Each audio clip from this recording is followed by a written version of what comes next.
नमस्कार, मैं हूं आशीष त्रिपाठी। आपके साथ न्यूज 18 मध्य प्रदेश छत्तीसगढ़ पर नजर डालेंगे। महासंग्राम 2023 यानी विधानसभा चुनाव से जुड़ी हुई महत्वपूर्ण खबरों पर शुरुआत इस वक्त की बड़ी खबर से। चूंकि चुनाव में अब कांग्रेस पार्टी अपने दूसरी लिस्ट में उम्मीदवारों के नाम का ऐलान कर सकती है। जानकारी ये मिल रही है कि छत्तीसगढ़ के लिए दूसरी लिस्ट जारी हो सकती है। दिल्ली में कांग्रेस की आज एक बड़ी बैठक होनी है और बाकी की सीटों पर भी मंथन किया जाएगा और इस दौरान सीएम भूपेश बघेल, टीएस सिंहदेव की मौजूदगी में ये सारी चर्चा होगी। आपको बता दें कि आज छत्तीसगढ़ विधानसभा चुनाव को लेकर कांग्रेस पार्टी की तरफ से लिस्ट जारी की जा सकती है उम्मीदवारों की। इससे पहले जो लगभग 19 उम्मीदवार कांग्रेस पार्टी की तरफ से जारी किए गए थे, प्रथम चरण की 20 विधानसभा सीटों पर यहां मतदान होना है, जिसमें जगदलपुर को छोड़कर बाकी सभी 19 सीटों पर नाम घोषित हो चुके थे। और जो दूसरी सूची आनी है, अगर जगदलपुर वाली सीट को छोड़ दें तो लगभग 60 सीटें बची हुई हैं और इस पर बात करेंगे। हमारे सहयोगी ममता लांजेवार इस वक्त हमारे साथ जुड़ रही हैं। ममता, आज की मीटिंग बेहद महत्वपूर्ण है। कई अड़चनों के बाद संभव है किसी तरह भूपेश बघेल वहां पहुंचेंगे। मीटिंग के बारे में क्या डिटेल मिल पा रही है? क्या बाकी बचे हुए नाम सारे एक साथ जारी होंगे या कुछ कुछ सूची अलग अलग चरणों में जारी की जाएगी? क्या है संभावना, क्या है डिटेल्स अपने पास? देखिए, कल दीपक बैज ने भी बयान दिया था। मुख्यमंत्री भूपेश बघेल जो है वो भी जा रहे थे, उन्होंने मीडिया से बात की थी, तो ये कहा था कि जो बाकी की सूची है वो भी जारी हो जाएगी। लेकिन अगर हम बात करें तो करीबन 20 सीटें जो ऐसी हैं जिस पर पेच फंसा हुआ है। हालांकि कहा जा रहा था कि आज जो है सारी चीजें क्लियर हो जाएंगी, लेकिन अभी अगर हम बात करें तो शुरुआती तौर पे ये जरूर बयान आए थे कि बची हुई जो 60 सीटें हैं उस पर प्रत्याशी घोषित कर दिए जाएंगे। लेकिन अब ये लग रहा है कि अभी एक सूची आएगी और उसके बाद थोड़ा समय रख करके मैं दूसरी जो है एक और सूची जो है वो जारी की जाएगी। बड़ी बात यह है कि जगदलपुर को लेकर अभी तक के कोई नाम नहीं तय हो पाया है, क्योंकि ऐसा कहा जा रहा है कि संगठन की पसंद कुछ और है, सत्ता की पसंद कुछ और है। दूसरी तरफ अगर हम बात करें तो बाकी की जो सीटें हैं उसको लेकर जो 20 सीटें हैं वहां पर कुछ कई जगह पर जातिगत समीकरण की बात हो रही है, सामाजिक समीकरण की बात हो रही है। इसके चलते पेच अटका हुआ और कहीं कहीं पर यह भी है कि महिला वोटर ज्यादा है और महिला प्रत्याशी जिस तरीके से कहा है कांग्रेस ने, कुमारी शैलजा ने भी कहा है कि प्रत्येक लोकसभा से 2 महिला प्रत्याशी उतारेंगे, तो उस हिसाब से उस समीकरण को भी देखा जा रहा है। और इसको लेकर ना ही टीएस सिंहदेव ने कोई संकोच किया, ना ही दीपक बैज ने कोई संकोच किया और न ही मुख्यमंत्री भूपेश बघेल जो हैं वो कोई संकोच कर रहे हैं कि सिटिंग एमएलए जो हैं उनकी भी जरूरत के हिसाब से टिकट काटी जा सकती है। और ये जो टिकट काटी जाएगी वो उसके पीछे अलग अलग तरीके कारण हो सकते हैं। या तो उनके जो फीडबैक है वो ठीक से न मिला हो, या फिर सामाजिक समीकरण को ध्यान में रखा जाएगा। बीजेपी की जो सूची जारी हुई है उसका भी एनालिसिस करके जो है वो प्रत्याशी जो है वो मैदान में उतारा जाएगा। और उसके साथ ही महिला वोटर और महिला प्रत्याशी वाली जो बात है वो उसको भी ध्यान में रखा जाएगा। तो जाहिर तौर पर उस सूची का इंतजार है और समय काफी कम रह गया है, क्योंकि नामांकन को लेकर भी अगर हम बात करें तो काफी कम समय बचा है। दूसरी तरफ अगर बात करें तो समय की तो कमी है ही, साथ ही साथ जो सामंजस्य है वो भी कुछ हद तक कम नजर आ रहा है, क्योंकि पार्टी स्तर पर इतना समय लगना, वो भी ऐसी सीट पर, जगदलपुर की सीट चूंकि अभी बहुत बुरी तरह से फंसी हुई है, जिसमें पहले चरण में ही मतदान होना है और इसमें अब तक उम्मीदवार का नाम आ जाना चाहिए था, लेकिन समय लग रहा है। ममता, आप नजर बनाए रखिएगा इस पूरे मामले पर, आगे डिटेल्स आपसे लेते रहेंगे। बहुत शुक्रिया फिलहाल आपका इस पूरे मामले पर जानकारी देने के लिए। बढ़ते हैं आगे। बिरनपुर हत्याकांड मामले पर केंद्रीय गृह मंत्री के बयान की बात करें तो सीएम भूपेश बघेल ने उस बयान पर पलटवार किया। उन्होंने कहा कि बीजेपी सिर्फ धमकी देती है, धमकी देने में बीजेपी वालों को पीएचडी हासिल है। छत्तीसगढ़ में भाईचारे की भाषा चलती है, यहां फूट डालो और राज करो वाली नीति नहीं चलेगी। सरकार पर आरोप लगा रहे हैं, उल्टा लटकाने की बात भी कह रहे हैं। इसके अलावा कर क्या सकते हैं? वो मतलब धमकी दे रहे हैं चुनी सरकार को और वो कर भी रहे हैं भाई। और फिर उनके तो पीएचडी है ये सब चीजों में। तो इस प्रकार की भाषा, ये छत्तीसगढ़ है। छत्तीसगढ़ में यहाँ हमारे आदिवासी भाई रहते हैं जो आदि संस्कृति को मानते हैं। यहाँ कबीर के मानने वाले लोग हैं, यहाँ गुरु घासीदास के मानने वाले लोग हैं, यहाँ स्वामी आत्मानंद के माध्यम से रामकृष्ण परमहंस की जो परंपराएं हैं वो चलती हैं। भाईचारा प्रेम की भाषा चलती है। यहाँ डिवाइड एंड रूल की योजना नहीं चलेगी। इनके पास अब कोई मुद्दा बचा नहीं छत्तीसगढ़ में। न उनके पास किसान का मुद्दा है, न आदिवासी का मुद्दा है, न महिला और युवा का मुद्दा है। तो अब केवल उसी बात करेंगे जिसके उनको पीएचडी हासिल है। और छत्तीसगढ़ में गृहमंत्री अमित शाह के आरोपों पर कांग्रेस नेता जयराम रमेश ने सोशल मीडिया प्लेटफॉर्म एक्स पर पलटवार किया तो बीजेपी नेता धर्मलाल कौशिक ने कांग्रेस पर जोरदार प्रहार किया। कौशिक ने पूछा कि छत्तीसगढ़ के गृहमंत्री अभी तक पीड़ित भुवनेश्वर साहू के घर क्यों नहीं गए। जयराम रमेश को अमित शाह के लिए कहे गए शब्द वापस लेने चाहिए। उन्होंने कहा कि जयराम रमेश को खुद पीड़ित के घर जाकर पीड़ित परिवार से मिलना चाहिए। आपको बता दें कि जयराम रमेश ने कहा था कि अमित शाह का यह बयान न केवल आपत्तिजनक है बल्कि इसका एकमात्र उद्देश्य शांत प्रदेश छत्तीसगढ़ में सांप्रदायिक हिंसा भड़काना है। गृहमंत्री ने चुनावी फायदे की नीयत से उन्माद भड़काने के लिए यह बयान दिया है। उन्होंने जो कहा वह बिल्कुल झूठ है।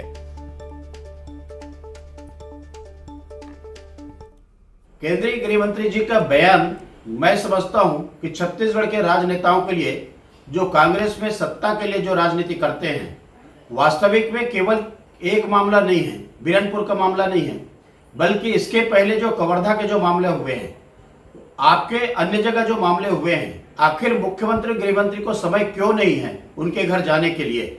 और इस मामले को लेकर के जयराम रमेश जी को अपने बयान वापस लेना चाहिए, अन्यथा छत्तीसगढ़ उनको आना चाहिए और आकर के उस ईश्वर साहू के घर में जा करके यदि उनके पिता जिससे मिले ईश्वर साहू। बात करेंगे अनुराग अग्रवाल जी हमारे साथ भारतीय जनता पार्टी से जुड़ गए हैं। अनुराग जी, बहुत स्वागत है न्यूज़ 18 मध्य प्रदेश छत्तीसगढ़ पर। सर, इस पर भी आपसे रिएक्शन लेंगे, लेकिन एक और बयान अभी सीएम भूपेश बघेल ने दिया बीजेपी को लेकर कि बीजेपी छत्तीसगढ़ में डिवाइड एंड रूल करना चाहती है, जो कि पॉसिबल नहीं है। ये तो गुरु घासीदास की भूमि है, यहाँ तो प्रेम की भाषा चलती है। मुझे एक बात बताएं, जी। क्या आपने हक की बात करना, क्या अपने लिए न्याय मांगना, या क्या वंचित वर्ग जिसको न्याय नहीं मिल रहा है उसके लिए न्याय की बात करना गलत है क्या? जब बिरनपुर की घटना हुई और बिरनपुर में उस बच्चे की हत्या हुई, तब उसके पिताजी ईश्वर साहू सबसे पहले तो कांग्रेस सरकार के पास ही गए थे ना, उनकी पुलिस के पास गए थे न्याय मांगने के लिए। और इस 40 लोगों का नामजद उन्होंने नाम दिया कि इन लोगों ने बाकायदा उठाकर बहुसंख्यक वर्ग के लोगों को उठाकर कुछ वर्ग विशेष के लोगों ने इनकी हत्या की है। आज तक क्या पूरे 40 लोग मारे गए, 40 लोग गिरफ्तार हुए क्या? ऊपर से उनके स्वयं ईश्वर साहू आरोप लगाते हैं ये सरकार न्याय देने के बजाय उनके रिश्तेदारों को उठा के ले गई और झूठे केस में फंसा दी। कोर्ट ने उनको बाइज्जत बरी किया। उस क्षेत्र के विधायक है रविंद्र चौबे जी, मंत्री रहे कद्दावर मंत्री रविंद्र चौबे जी, क्या उनको ईश्वर साहू के घर जाके न्याय नहीं देना चाहिए था क्या? जब वो देखे कि कहीं से न्याय नहीं मिल रहा, तब हताशा में उन्होंने भारतीय जनता पार्टी को रुख किया और भारतीय जनता पार्टी ने उस व्यक्ति के सम्मान के लिए उसे टिकट दिया। रमेश जी तो पूछ रहे हैं कि अमित शाह जी क्यों नहीं गए? ये क्या है कि वहां रहते हैं विधायक जी, वो नहीं जाएंगे। ये मंत्री हैं, वो नहीं जाएंगे। मुख्यमंत्री उत्तर प्रदेश में मैं जवाब ले लेता हूं अनुराग जी, मैं जवाब ले लेता हूं। चमचागिरी चले जाएंगे। अजय साहू जी कांग्रेस से हमारे साथ जुड़ गए। अनुराग जी आप रहिएगा। अजय साहू जी कांग्रेस से जुड़ गए। अजय जी, बहुत स्वागत है न्यूज़ 18 मध्य प्रदेश छत्तीसगढ़ पर। सर, एक व्यक्ति की हत्या हो जाती है, अब उस पर राजनीति चल रही है, उस व्यक्ति को न्याय कब मिलेगा ये तो चर्चा हो नहीं रही है, लेकिन कांग्रेस पार्टी के नेता ये कह रहे हैं कि अमित शाह क्यों नहीं जा रहे हैं, बीजेपी के नेता कह रहे हैं कि मुख्यमंत्री और गृहमंत्री क्यों नहीं जा रहे हैं। देखिए आशीष जी, मणिपुर जलता रहा, भारतीय जनता पार्टी का कौन सा नेता गया? सर, छत्तीसगढ़ का तो मसला बताइए ना, मणिपुर तो थोड़ा दूर आ जाएगा। अनुराग जी सुनिए ना, सुनिए। जनता पार्टी लोगों के आंसू पोंछने के लिए कभी नहीं जाती है। भारतीय जनता पार्टी का चाल चरित्र और चेहरा है कि दो समुदायों को लड़ा करके किस तरीके से वोट खींचने की राजनीति की जाए, और उसी दिशा में भारतीय जनता पार्टी आगे बढ़ रही है। अमित शाह जी इस देश के गृह मंत्री हैं, उनको चुनावी मंच से इस तरीके की बातें नहीं कहनी चाहिए। उन्होंने छत्तीसगढ़ की शांत फिजा को में दंगे भड़काने का काम किया है। छत्तीसगढ़ प्रदेश कांग्रेस कमेटी इसकी शिकायत निर्वाचन आयोग में करेगी और सख्त से सख्त कार्रवाई की मांग करेगी। बिरनपुर की घटना संदेह पूरी तरह से निंदनीय है और इस पे सरकार ने संज्ञान लिया, कार्रवाई की, मामला कोर्ट में चल रहा है। भारतीय जनता पार्टी के पास जब कोई मुद्दे नहीं बचते, आपकी सरकार आपको पूरी छूट है, अगर आपको कोई लगता है गलत तो आप उस पर कार्रवाई कीजिए। एक छोटा सा जवाब सर, भुवनेश्वर साहू को इंसाफ कब मिलेगा? एक छोटा सा जवाब दीजिएगा एक लाइन में सर, भुवनेश्वर साहू को इंसाफ मिलेगा? जी, भुवनेश्वर साहू को इंसाफ मिलेगा? बीजेपी को तो ठीक है, आप जो सजा देंगे दीजिएगा। साहू ही नहीं, हर उस व्यक्ति को इंसाफ मिलेगा जिसके साथ अन्याय होगा। चलिए, बहुत शुक्रिया अजय जी, आपसे ये उम्मीद थी हमें कि आप इस पर जरूर कार्रवाई करेंगे और आपकी सरकार अभी है तो उम्मीद है कि कुछ आप कर पाएं। बहुत बहुत शुक्रिया आप दोनों का हमारे साथ जुड़ने के लिए, समय निकालकर बातचीत करने के लिए। चलिए बढ़ते हैं आगे और आगे बता दें आपको बिलासपुर से एक बड़ी खबर, जहां चेकिंग के दौरान कैश पकड़ा गया। एक गाड़ी से 5,95,000 रुपए बरामद किए गए और दूसरी गाड़ी से 8 लाख रुपए बरामद हुए हैं। बता दें कि तुरवा में 500 नग कपड़े बरामद हुए हैं और तारबहार में 205 नग साड़ियां जब्त हुई हैं। चुनाव को लेकर पुलिस की कार्रवाई के दौरान ये बरामदगी हुई है। कोटा में एक पिकअप और बर्तन सहित 2 लाख रुपए कैश बरामद किए गए हैं। चुनाव आयोग के द्वारा जिस तरह से सख्ती बरतने के लिए निर्देश दिए गए थे, उसी के तहत ताबड़तोड़ कार्रवाई लगातार जारी है। चुनाव को प्रभावित करने वाली किसी भी तरह की सामग्री को आगे नहीं जाने दिया जाएगा। उमेश मौर्य हमारे सहयोगी इस वक्त हमारे साथ जुड़ गए, उनसे बात करेंगे। उमेश, पुलिस की तत्परता के चलते जो बरामदगी हो रही है, अब तक क्या क्या बरामद हो चुका है और क्या ये एक्शन आगे भी जारी रहेगा? देखिए, चुनाव के मद्देनजर बिलासपुर पुलिस जो है वह एक्शन मोड पे है और यही वजह है कि लगातार पुलिस के द्वारा कार्रवाई की जा रही है। अब तक अगर हम देखें तो 2 दिन पहले यहां पर 93 लाख रुपए का सोने चांदी के जेवरात बरामद हुए थे, जिसका कोई दस्तावेज उक्त जो व्यक्ति था उसके पास नहीं मिला। इसके साथ ही कल हमने देखा कि 8 लाख रुपए सरकंडा थाने ने जब्त किया। इसके साथ ही 5.5 लाख लगभग सिविल लाइन पुलिस ने किया। इसके साथ ही अगर तोरवा थाने की बात करें तो वहां पर साड़ी जब्त हुआ। कोटा पुलिस ने एक पिकअप में बर्तन और 2 लाख कैश बरामद किए। तो लगातार जो पुलिस है वो कार्रवाई कर रही है और जितने लोगों को भी पुलिस पकड़ी है उनके पास कोई वैध दस्तावेज नहीं पाया गया है। यही वजह है कि धारा 102 के तहत इन सामानों को जब्त कर लिया गया। अगर मैं बात करूं चुनाव के मद्देनजर, तो चुनाव में बिलासपुर रेंज में जो सीमावर्ती इलाके वहां पर 21 जगह जो है इंटर स्टेट चौकसी बनाई गई है। इसके साथ 66 से अधिक जो है वो जिले भर के जो बिलासपुर रेंज के जो विभिन्न जो जिले हैं वहां पर चेक पोस्ट पर लगाई गई है। लगभग 50,000 से अधिक जो बदमाशों हैं उनको धरपकड़ की गई है, उन पर प्रतिबंधात्मक कार्रवाई इन बिलासपुर रेंज में किया गया है। तो लगातार पुलिस जो है वो कार्रवाई कर रही है। चूंकि आचार संहिता लगा हुआ है, ऐसे में पुलिस की नजरें उन लोगों पर टिकी हुई है जो अवैध रूप से सामान की अफरा तफरी करते हुए नजर आ रहे हैं या अवैध सामान को लेकर दीगर राज्यों से छत्तीसगढ़ में प्रवेश कर रहे हैं। इसलिए यही वजह है कि सीमावर्ती इलाकों में चेक पोस्टिंग लगाई गई है और लगातार कार्रवाई की जा रही है। जिले में हमने देखा कि लगातार पुलिस जो है एक्शन मोड पे है और एक के बाद एक जो है वो बड़ी कार्रवाई कर रही है, जिसमें लाखों रुपए कैश कार्रवाई इसकी उम्मीद है। बहुत बहुत शुक्रिया उमेश आपका इस पूरे मामले पर जानकारी देने के लिए। और बढ़ते आगे, आपको बता दें कोरिया से एक बड़ी खबर आ रही है, जहां बीजेपी उम्मीदवार को नोटिस जारी किया गया। जिला निर्वाचन अधिकारी ने यह नोटिस भेजकर आचार संहिता के उल्लंघन पर जवाब मांगा है। बिना अनुमति के रैली में भीड़ जमा करने पर यह जवाब मांगा गया है। भरतपुर सोनहत से विधानसभा के चुनाव में इस बार भारतीय जनता पार्टी ने रेणुका सिंह को मैदान में उतारा है और 3 दिन के अंदर उन्हें इस पर जवाब भी देना होगा। और बिना परमिशन के लोगों को जुटाने के ऊपर जो शिकायत दर्ज हुई थी, उस शिकायत का जवाब अब निर्वाचन आयोग की तरफ से मांगा गया है। भारतीय जनता पार्टी के प्रत्याशी से 3 दिन है उनके पास और 3 दिन के अंदर उन्हें जवाब देना होगा। इस पूरे मामले को लेकर आगे अब क्या जवाब उनकी तरफ से दिया जाता है, ये देखने का विषय है।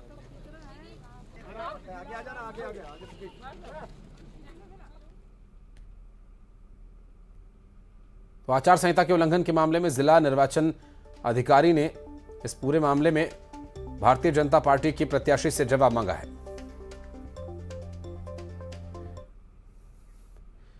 और जगदलपुर से इस बीच बड़ी खबर, चित्रकूट विधायक का दर्द छलका। दरअसल राजमन बेंजाम का दर्द छलका। सरकार में रहूं या न रहूं, आपकी सेवा के लिए हमेशा खड़ा रहूंगा। बेंजाम का टिकट कटने के बाद नाराजगी सामने आई है। दरअसल बेंजाम के समर्थकों में नाराजगी भी देखी जा रही है।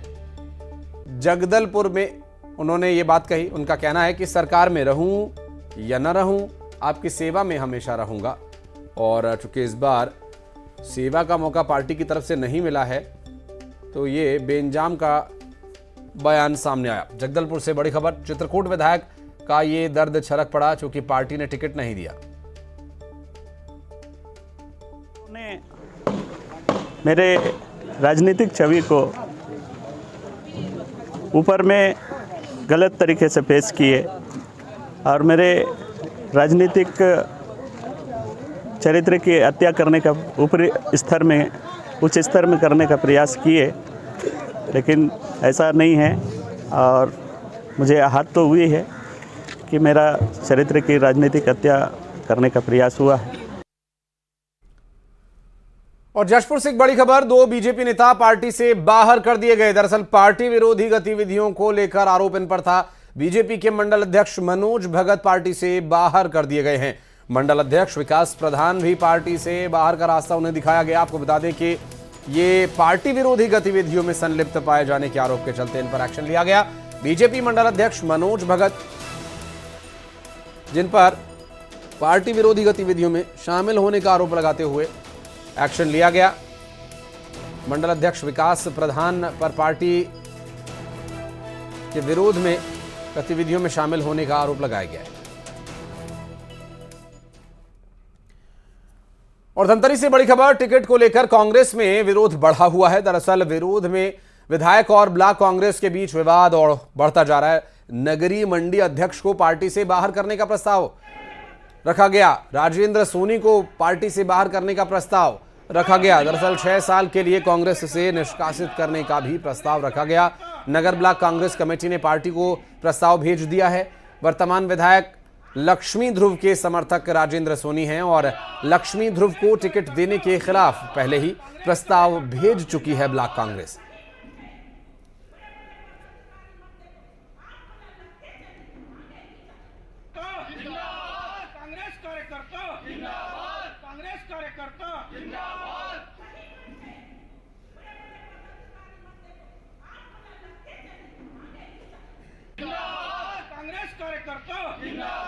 कांग्रेस कार्यकर्ता जिंदाबाद। और बीजापुर से इस वक्त एक बड़ी खबर आपको बता दें, नक्सलियों के साथ जवानों की मुठभेड़। मदेड़ इलाके में नक्सलियों के साथ मुठभेड़ का मामला दरअसल सुबह से जारी है। दोनों तरफ से फायरिंग, बड़े नक्सली के मारे जाने की खबर भी सामने आई है। मुठभेड़ के पास से जहां मुठभेड़ हो रही है वहां से AK-47 बरामद होने की भी खबर सामने आई है। आपको बता दें कि इस पूरे मामले में नक्सलियों के साथ जवानों की मुठभेड़ सुबह से ही जारी है और अब तक जानकारी के मुताबिक मदेड़ इलाके में नक्सलियों से मुठभेड़ के दौरान एक बड़ा नक्सली भी मारा गया है। और इस पूरे मामले को लेकर लगातार सेना कार्रवाई कर रही है। सेना की तरफ से इस कार्रवाई में अब तक जो एक्शन लिया गया उस दौरान एक बड़ा नक्सली नेता मारा गया है, ऐसी जानकारी मिल रही है। बीजापुर से इस वक्त की बड़ी खबर, पहले चरण के चुनाव यहां पर होने हैं। 7 नवंबर को मतदान होना है। सतीश चांडक हमारे सहयोगी फोन लाइन पर है हमारे साथ। सतीश, पहले फेज की वोटिंग पहले नक्सल प्रभावित इलाकों में ही होनी है। लाइव हमारे साथ जुड़ गए सतीश। ये जो इलाका है यहां पर आगे आसपास कितने पोलिंग की व्यवस्थाएं रहेंगी और क्या कुछ इसके बारे में डिटेल है अपने पास, और अभी मुठभेड़ के बारे में क्या जानकारी है?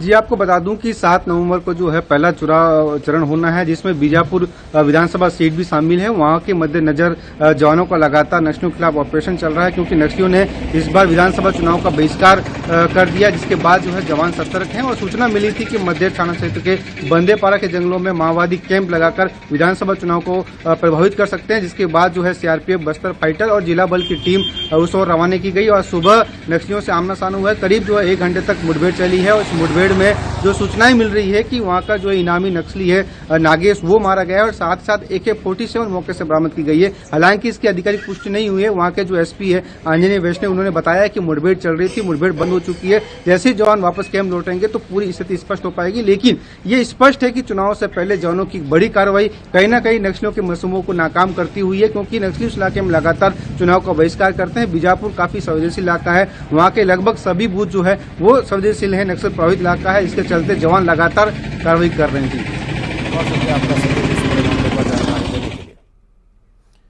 और जशपुर से एक बड़ी खबर आपको बता दें, अनियंत्रित होकर दुकान में घुसी एक गाड़ी, जिससे 3 दुकानों में टूट फूट हुई है। 6 लोगों को टक्कर लगी है और लुदाम थाने के आगडीह हवाई पट्टी के पास ये दुर्घटना हुई। 3 दुकानों में ये गाड़ी जा घुसी। यहां पर मौजूद लोगों को चोट आई है, जिसमें 6 लोगों को चोट आई है इस दुर्घटना में। आपको बता दें कि ये लोदाम थाने के आगडीह हवाई पट्टी के पास दुर्घटना हुई है। जशपुर से पूरा मामला सामने आया, जहां पर अनियंत्रित होकर एक गाड़ी दुकान में जा घुसी और 3 दुकानों तक इसका असर हुआ। 3 दुकानों से टकराई है, जिसमें वहां पर मौजूद 6 लोगों को भी चोट आई है। देखिए, सड़क के किनारे पर बड़ी दुकानों से टक्कर होते हुए ये गाड़ी वहां रुकी है दुर्घटनाग्रस्त होकर। और इस दौरान 6 लोगों को चोट आई है। जशपुर से दुर्घटना का यह पूरा मामला सामने आया।